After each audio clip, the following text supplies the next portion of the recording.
now at BrandSmart USA.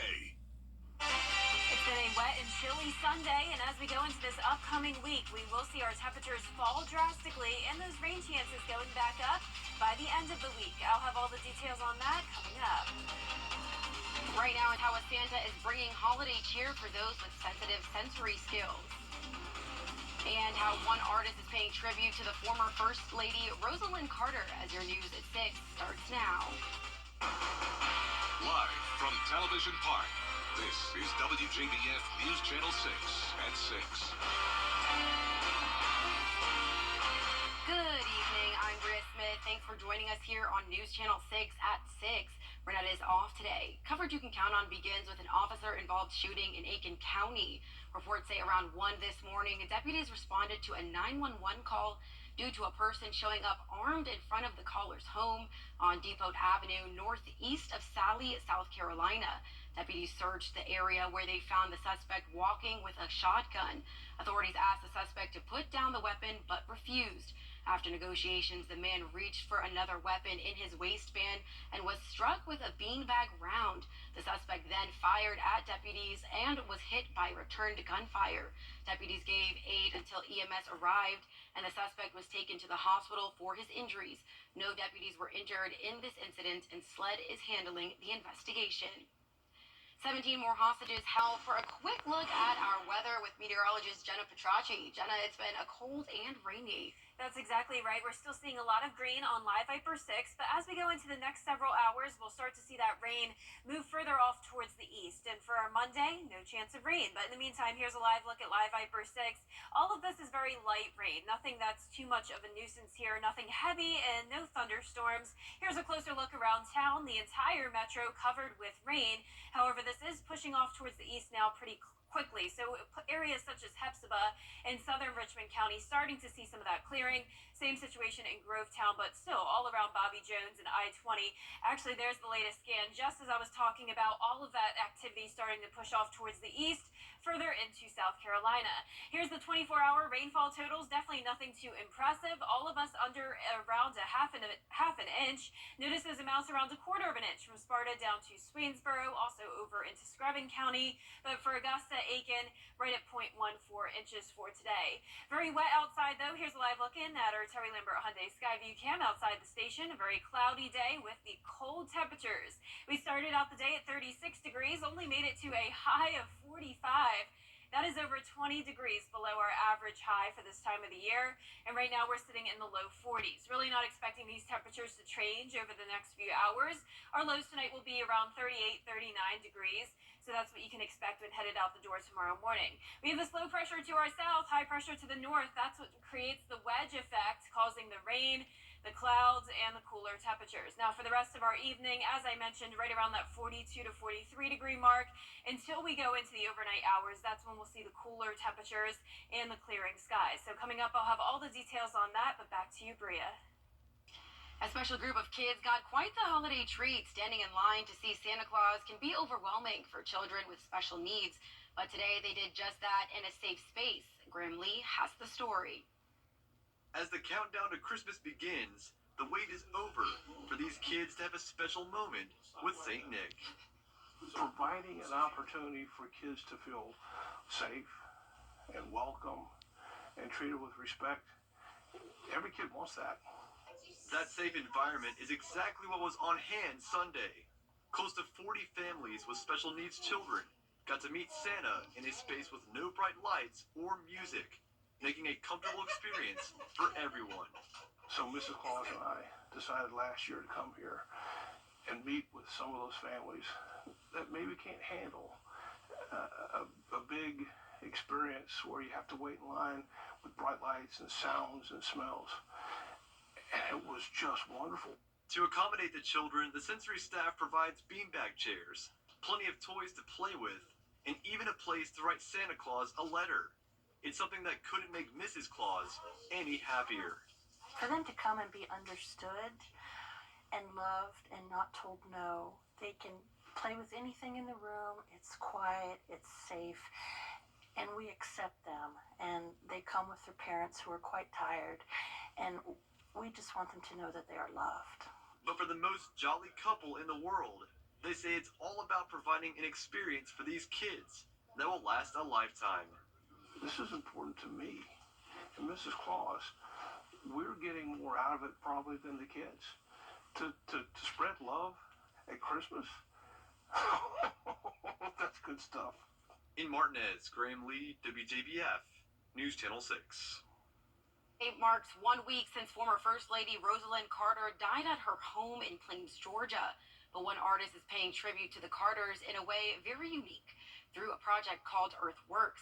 Kansas artist Stan Hurd has created a portrait of the Carters in Atlanta's Freedom Park, just blocks away from the Carter Center. This week, members of the Carter family, including their grandchildren, attended a dedication ceremony with Hurd to talk about Miss Carter's legacy and the touching mural tribute celebrating Americanism.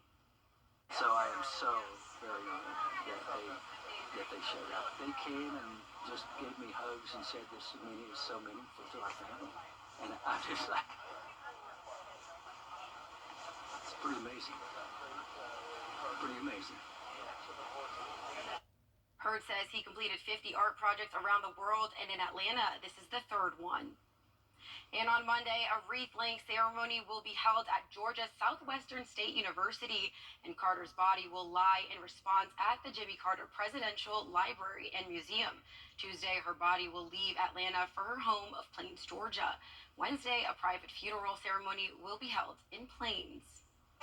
Coming up, from a cloudy day to a sunny one.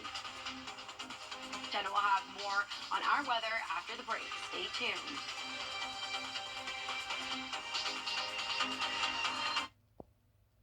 The WJ. Ask your eye doctor about Tyrvaya.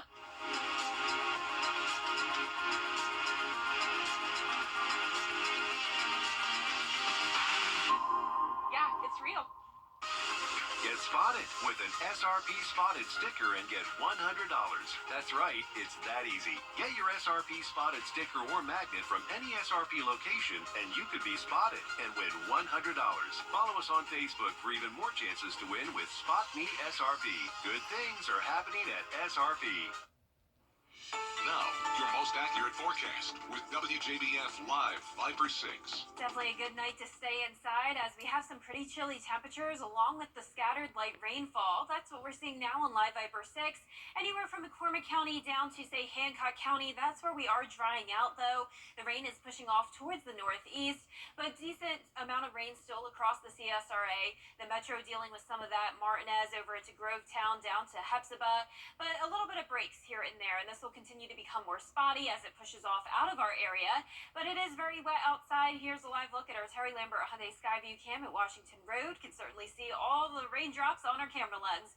43 degrees as our temperature, a very chilly day. The rain and the clouds really helps prevent us from warming up much at all today. We also have a north wind coming in at 6 miles per hour, dew point of 41, visibility a little poor as well at 7 miles. Very cloudy skies for everyone. Temperatures anywhere from around that 40-degree mark down to 46, a little bit warmer towards the south, but nonetheless chilly for everyone. And here's a look at this pretty complicated weather setup. So we have low pressure to our south with a warm front, a very large batch of rainfall across Georgia and South Carolina, low pressure along the east coast, but also a high pressure along the mountains.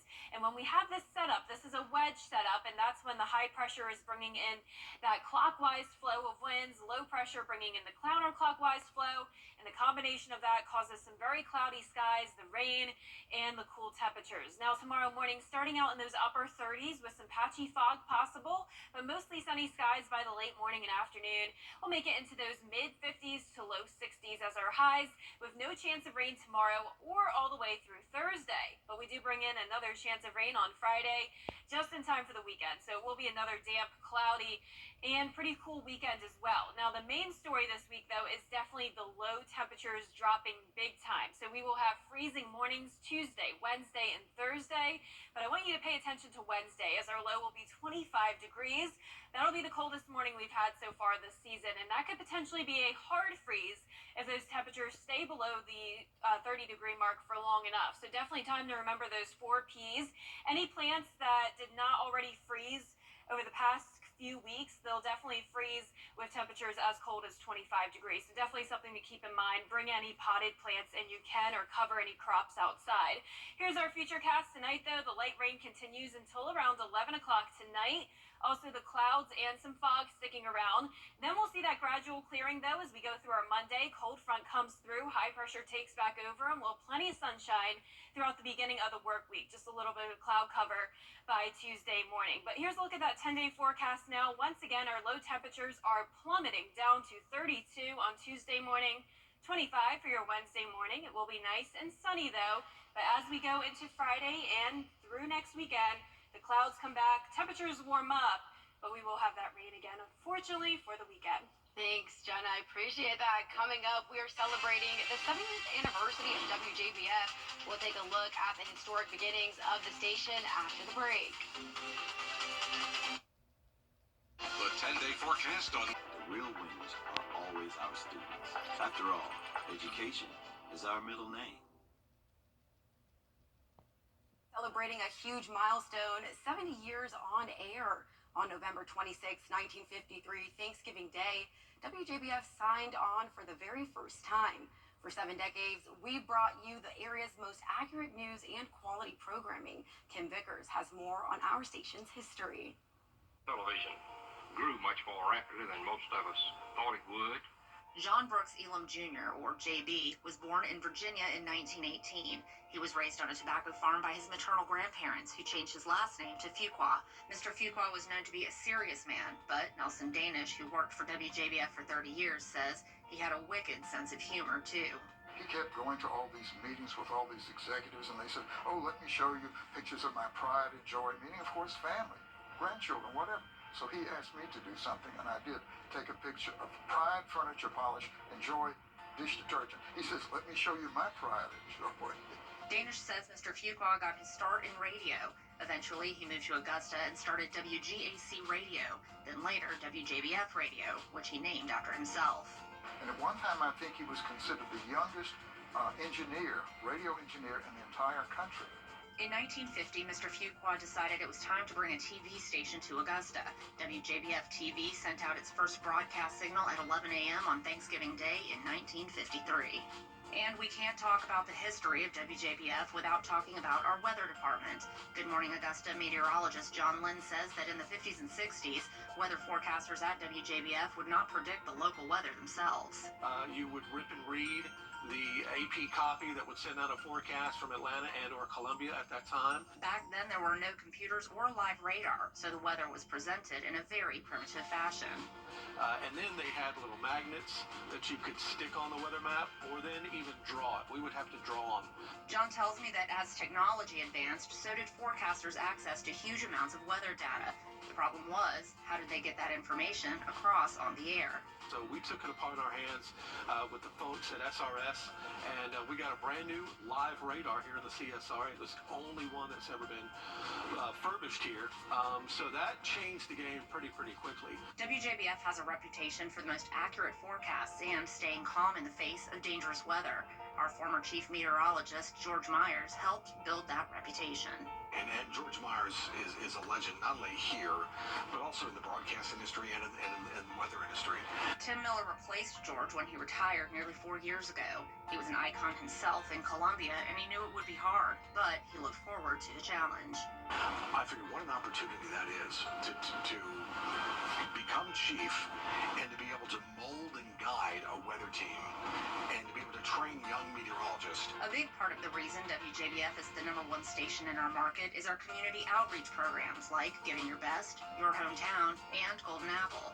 Pete Mitchenfelder was at WJBF when many of them started and says it's important to take notice of people doing great things in our community. Take a look at Scholar Athlete Award. Here was an opportunity to promote and highlight exceptional high school students in our coverage area. Dee Griffin does Women to Watch. She says these programs are one reason why people love WJBF so much. WJBF has always been steeped in the community. That was the expectation, and no one had to force you to do it because you came on board and you saw it. So, after 70 years, what's our legacy? Community. Being the place to come for information in the community, keeping the community informed. Coming up, head coach Kirby Smart talks about Georgia's big win and the Atlanta Falcons look for a victory over the New Orleans Saints in Week 12 of the NFL. Kara Goldstein has sports next. It's the now WJBF sports coverage you can count on. It's been another very exciting week in the NFL as the Falcons hosted the New Orleans Saints inside Mercedes-Benz Stadium. First quarter, Saints lead 3-0. Derek Carr sends it toward Rashid Shaheed, but the ball is picked off by Jesse Bates III, who runs it down the field and dances his way on into the end zone. 92 yards, Falcons' first pick six this season as Atlanta takes the lead 7-3. Then in the third quarter, Falcons lead by 2. Taysom Hill takes it and runs it up the middle, but the ball comes loose. The Falcons recover the fumble. Jesse Bates actually punches the ball out of Hill's hands. What a play by the Falcons. Atlanta would go down and score as they get the big win at home, 24-15. And for the Carolina Panthers, they hit the road this week to take on the Tennessee Titans. It was a slow start for the Carolina offense as they trailed 17-3 at the break, but they battled back in the second half and held Tennessee scoreless. Unfortunately, it wasn't enough as the Titans got the win 17-10.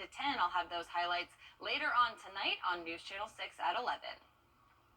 Well, it was rivalry week in the NCAA, and there were some incredible matchups across the league.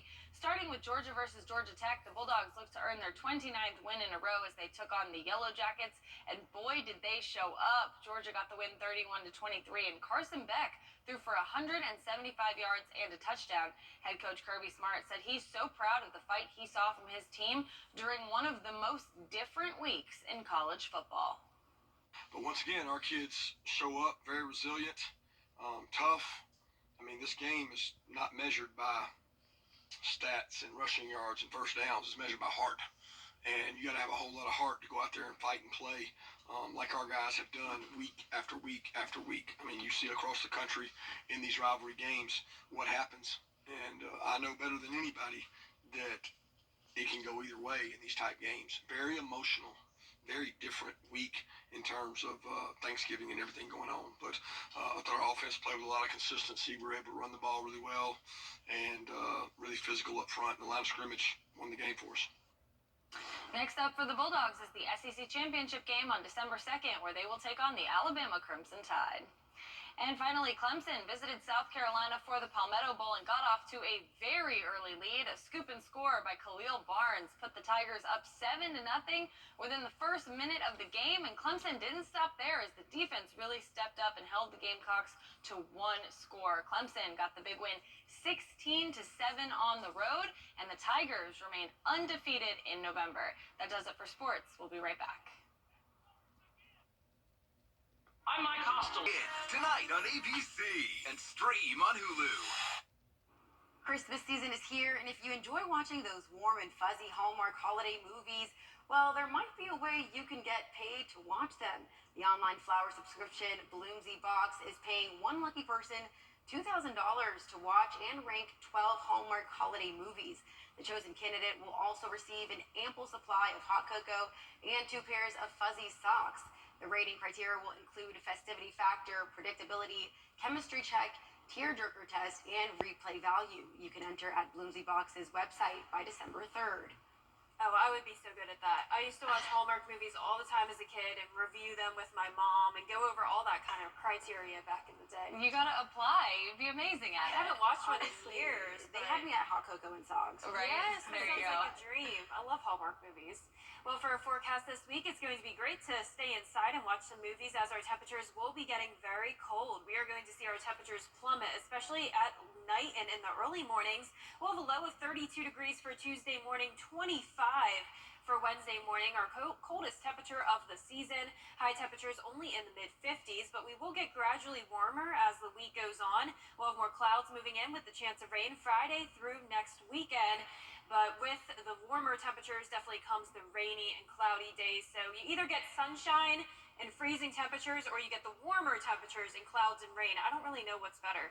I think the cold with the sunshine is better. Yeah, because at least it's in the early That's that report for now. Thanks for watching. Be sure to join us again at 11 o'clock. Have a good night.